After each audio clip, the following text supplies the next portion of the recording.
अस्सलाम वालेकुम व्यूअर्स, मैं हूँ Sitara Nayab and welcome to my channel mothers guide. Last week में हमने वीडियो अपलोड की थी 30th वीक के मतलब, और आज जो मैंने 2 वीडियोस अपलोड की हैं वो है 31st वीक के मतलब और ये वाली 32nd वीक के मतलब है। बीच में पॉज आने की रीज़न है कि मेरा शेड्यूल कुछ बिजी था, जिसकी वजह से वीडियो आने में देर हो गई, तो इसके लिए मैं आपसे माज़रत ख्वाह हूँ।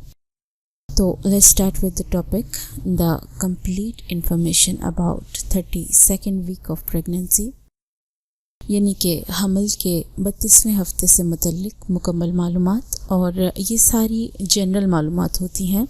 अगर आपको कोई एक्सट्रीम प्रॉब्लम हो या आपकी हिस्ट्री में कोई पहले प्रॉब्लम हो तो आप प्लीज़ अपने डॉक्टर से कंसर्न में रहें। फीलिंग्स जो इस स्टेज में एक नॉर्मल फीमेल को होती हैं या एक नॉर्मल प्रेगनेंसी में, तो वो हम आपसे डिस्कस करते हैं पॉइंट वाइज। तो जो very first feeling female 32nd week में महसूस करती है वो है नींद बेहोशी या गनूदगी। तो इस तरह की छोटी मोटी गनूदगी या ज़्यादा नींद आना या थकावट महसूस होना या थोड़ा सा कभी ब्लर नज़र आना, ऐसी छोटी मोटी फीलिंग्स आपको पेश आ सकती हैं, तो इसके लिए आपने घबराना नहीं है। कॉन्स्टिपेशन, कब्ज़ हो सकती है आपको, और कब्ज़ की रीज़न मैं आपको पिछली वीडियो में भी बता चुकी हूँ और अब भी बता देती हूँ कि ये डाइजेस्टिव सिस्टम स्लो डाउन होने की वजह से आपको होती है।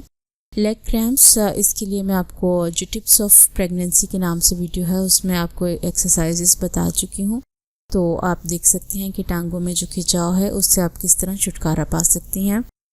इसके अलावा अगर आपको हार्ट बर्न है या इंडाइजेशन है तो उसके बारे में भी मैंने टिप्स दी हुई हैं, लेकिन इस टाइम बेसिक टिप यही है कि आप छोटी मील्स लें और बार बार खाएं, और कोशिश करें कि ओवरफिल ना करें स्टमक को, क्योंकि आपका स्टमक ऑलरेडी प्रेस्ड है। इंक्रीज्ड वेजाइनल डिस्चार्ज, तो इस स्टेज में आपके जो है वेजाइना से एक्स्ट्रा रतूबत का अखराज हो सकता है, लेकिन आपने उसका टेक्सचर नोट करना है कि अगर वो वाटरी है तो इट्स ओके, और अगर उसमें कोई ब्लीडिंग है या कोई और चीज़ आपको महसूस होती है तो आप फ़ौरन अपनी डॉक्टर से रब्ता करें। हीमोराइड्स आपको बता चुके हैं कि बवासीर होती है, और ये रेक्टम के एरिया में जो ब्लड वेसल्स हैं उनके फूल जाने की वजह से आपको ये प्रॉब्लम होती है। इची बेली, यानी कि पेट पे ख़ारिश होना, तो चूँकि आपका पेट ग्रो कर रहा होता है और उस पर स्ट्रेच मार्क्स बन रहे होते हैं, तो इसलिए आपको इची बेली फील होगी, तो इसके लिए ज़रूरी है कि आप कोई मॉइस्चराइज़र लगा लें। डार्कर निपल्स, यानी कि निपल्स का स्याह हो जाना, तो ये एक टेम्परेरी चेंज है जो कि प्रेगनेंसी ओवर होने के बाद ख़त्म हो जाएगा, और इसके लिए मैं एक अलग वीडियो बनाऊँगी कि आप बेबी के लिए क्या केयर कर सकती हैं। चेंज इन मूवमेंट, यानी कि हरकत में तब्दीली, ये आपको जो मूवमेंट पहले उसकी रॉक एंड रोल और जंपिंग और किक वाली जो मूवमेंट थी वो नहीं महसूस होगी। अब आपको करवट लेती हुए महसूस होगा बेबी, या आपको टैप करता हुआ बेबी महसूस होगा, तो ये एक चेंज आएगा। बेबी किक्स आफ्टर मील, आप जब भी खाना खाएंगे तो उसके बाद आपको महसूस होगा कि आपका बेबी ज़्यादा मूव करता है, या आपका खाना खाने से उसको एनर्जी ज़्यादा आ जाती है।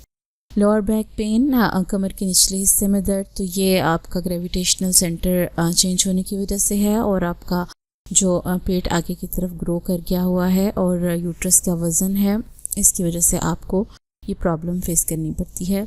स्लो डाइजेस्टिव सिस्टम, तो ये मैं आपको बता चुकी हूँ कि प्रोजेस्टेरॉन आपके तमाम डाइजेस्टिव सिस्टम के ट्रैक को स्लो कर देता है, और इसका काम ये होता है कि वो न्यूट्रिएंट्स को आसानी के साथ आपके बेबी तक पहुँचा सके, तो ये एक तरह से आपके बेबी के लिए अच्छा होता है। साइज़ ऑफ बेली, यानी कि 32nd वीक में प्रेग्नेंट औरत का पेट कितना होगा, तो हम एक एवरेज टाइप फीमेल का पेट दिखाते हैं आपको, ताकि आपको आइडिया हो जाए कि अगर आप इस वीक में हो तो आपका पेट कितना होगा। और आप इसमें देख सकते हैं प्रोट्रूड किस्म की नेवल, तो ये भी एक टेम्परेरी चेंज है जो कि बाद में ठीक हो जाएगा। अब हमारी जो हेडिंग है वो है साइज़ ऑफ बेबी, तो बच्चे का जो हुजम है इस स्टेज पे एग्जैक्ट मेजरमेंट्स की तरफ हम आएंगे, और हम इसको अब फ्रूट वगैरह के साथ कंपेयर नहीं करेंगे, क्योंकि बेबी अब साइज़ में बड़ा हो चुका है। तो जो लंबाई है उसकी तकरीबन 16.8 इंचेस तक होगी। ये सर से लेकर पाँव तक की लंबाई है, या 42.4 सेंटीमीटर तक इसकी लंबाई होगी। तो आप किसी भी मेजरिंग टेप वगैरह के ज़रिए अंदाज़ा लगा सकते हैं कि बेबी कितना लेंथी होगा।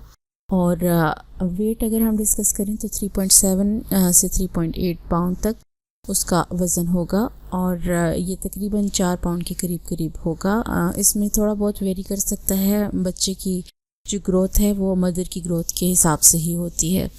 चेंजेस इन बेबी, यानी कि इस स्टेज में बेबी में क्या क्या तब्दीलियाँ और नमा होंगी, तो हम इनको भी पॉइंट वाइज डिस्कस करते हैं। जो सबसे बेसिक बात है वो ये है कि बेबी के तमाम ऑर्गन्स कम्प्लीटली बन गए हैं, यानी कि अब इनमें गुंजाइश नहीं है कि वो अब और बने। अब वो सिर्फ साइज़ में ग्रो कर सकते हैं, लेकिन अदरवाइज़ वो सिस्टम वाइज प्रिपेयर हो चुके हैं। और अगर इस स्टेज पे बेबी को पैदा होना पड़े तो वो अपने तमाम सिस्टम्स लेकर सरवाइव कर सकता है। तो ये एक पॉजिटिव चेंज है स्टेज के अंदर। इसके अलावा आप उसकी पोजीशन देख सकते हैं कि हेड उसका डाउन की तरफ है और लेग्स उसकी अपवर्ड हैं, और यही एक प्रॉपर पोजीशन होती है बेबी की इस स्टेज में। अगर आपका बेबी ब्रीच है, यानी कि उसकी टांगें नीचे की तरफ हैं और सर ऊपर की तरफ है, तो आप घबराइए नहीं, अभी वो मूव हो सकता है।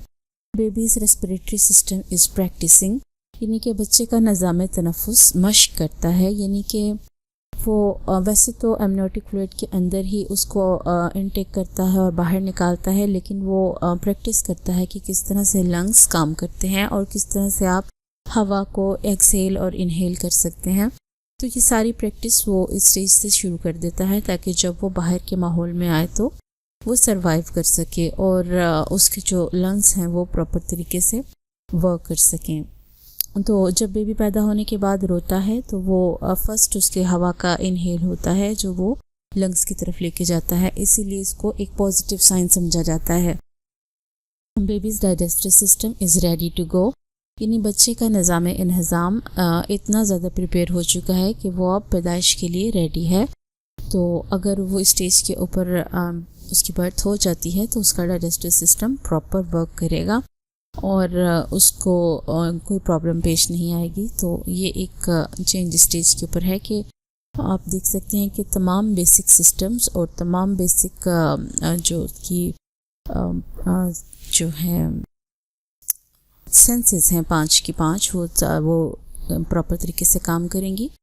बेबी कैन स्मेल, यानी कि बच्चा सूंघ सकता है। तो जिस तरह कि मैं आपको बता चुकी हूँ कि उसकी सारी सेंसेस काम करती हैं, यानी कि वो सुन सकता है, देख सकता है और टच को भी महसूस कर सकता है। तो इस तरह से वो सूंघ भी सकता है। यह और बात है कि पेट में ऐसा कुछ भी नहीं है जिसको भी वो सूंघे, लेकिन इस स्टेज पे अगर वो उसकी बर्थ हो जाती है तो वो स्मेल कर सकता है।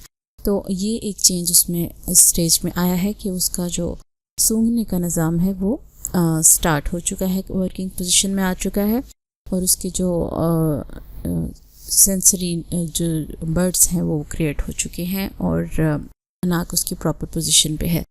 बेबी स्किन इज़ थिकनिंग और ओपेक, यानी कि बच्चे की जिल्द गैर शफाफ या मोटी होना शुरू हो जाएगी। तो पहले अब से पहले तक बेबी की जो स्किन थी वो ट्रांसपेरेंट थी, जिसके अंदर से आपको ब्लड वेसल्स नज़र आ रही थी और वो तकरीबन रेडिश से कलर का आपको नज़र आ रहा था। लेकिन अब उसकी स्किन हार्ड होना शुरू हो गई है और जो उसके पार देखा जा सकता था वो अब नहीं देखा जा सकेगा और स्किन अब ओपेक यानी गैर शफाफ होना शुरू हो जाएगी।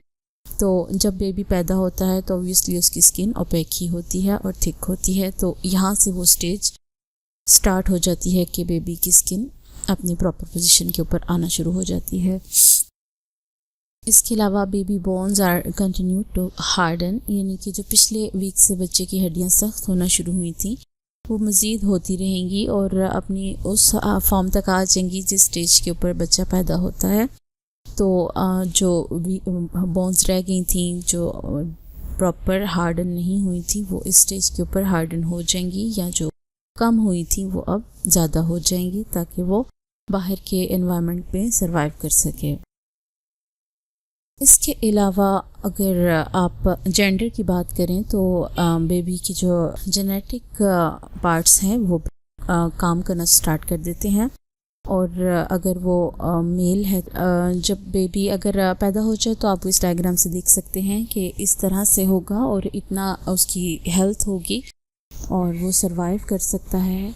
और अगर हम अल्ट्रासाउंड की बात करें तो अगर आप 3D to 4D अल्ट्रासाउंड करवाएं तो आपको बेबी की एक कलर्ड मूविंग पिक्चर अवेलेबल होगी और आप अगर चाहें तो अपने बेबी की इस तरह से पिक्चर ले सकते हैं और आपको आइडिया हो जाएगा कि उसके नक्श किस तरह के हैं। व्हाट शुड डू, यानी कि इस स्टेज में क्या करना चाहिए। इस वीक में आपको क्या क्या करना है वो आपको मैं बताती चलूँ कि सबसे पहले ज़रूरी है कि जो आपने 34th वीक में आपने पेरीनेटल विज़िट करना है डॉक्टर के पास, तो वो आपको कर लेना चाहिए शेड्यूल, ताकि आपको वक्त के ऊपर परेशानी का सामना ना करना पड़े।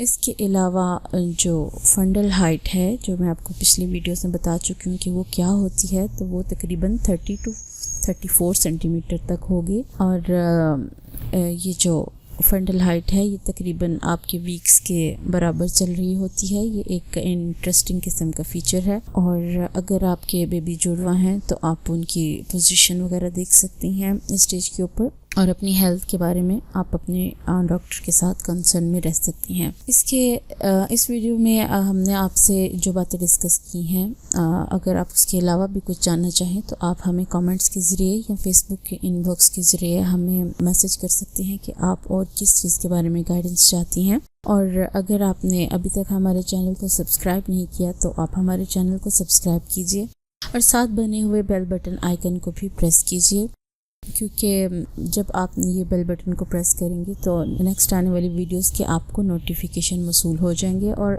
इस तरह आपसे हमारी कोई वीडियो भी मिस नहीं होगी। और कोशिश कीजिए कि ये वीडियोस आप उन गर्ल्स के साथ शेयर कीजिए जिनको इसकी ज़रूरत है या जिनके पास कोई बड़ा नहीं है गाइडेंस के लिए। नई वीडियो आने तक अपना ख्याल रखिए। अल्लाह हाफिज़।